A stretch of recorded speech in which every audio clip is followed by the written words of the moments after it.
ملګرو په افغانستان کې ټاکنې تل جنجال شوي دي، خو داسې نه دي جنجال شوي لکه چې اوس دي.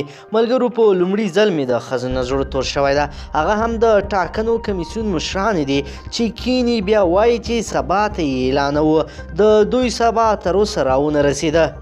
ملګرو خیر په هر صورت اوس یوه بله مشهوره څیره چې لاسته راوړنه نه لري خو مشهور ډیر ده، نه پوهیږم چې دی په څه مشهور ده.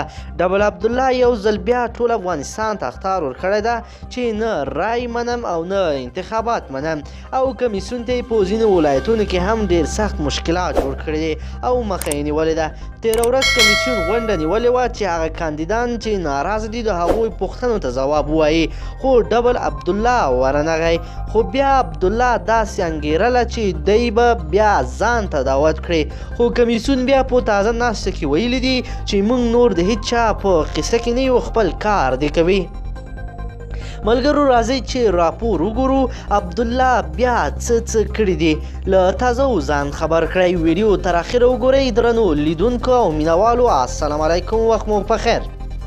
د عبدالله په مشرۍ د ثبات او همپالنې ټاکنیزه ډله په یو شمېر ولایتونو کې د ټاکنو کمیسیون مخه هم نیولې ده چې رای بیا ونه شمېري، خو دا هم وایي که د یو ولایت رای هم له شمېرلو پاتې وي نو باید چې لومړنۍ پایلې اعلان نشي. د ثبات او همپالنې ټاکنیز ټیم یو غړی فضل احمد مانوي وایي چې څو پورې په ټولو ولایتونو کې د رایو د بیا شمېرنې او تفتیش پروسه بشپړه شوې نه وي، ټاکنو کمیسیون دې لومړنۍ پایلې نه اعلانوي.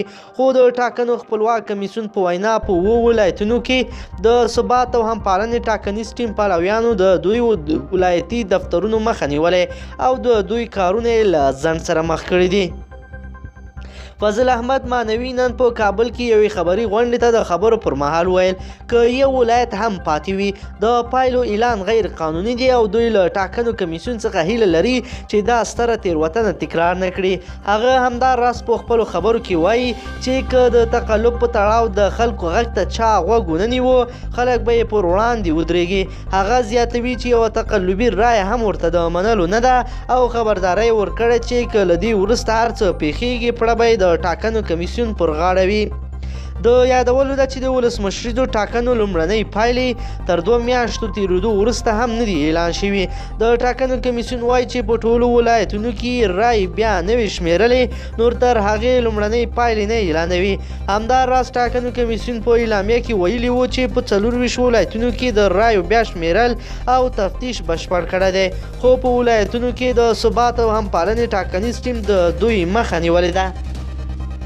درنو لیدونکو که چیرې غواړئ چې له ورته تازه او مهمو پیښو ځان خبر کړئ نو زموږ چینل در سره ضرور سبسکرایب کړئ او ویډیو لایک کړئ.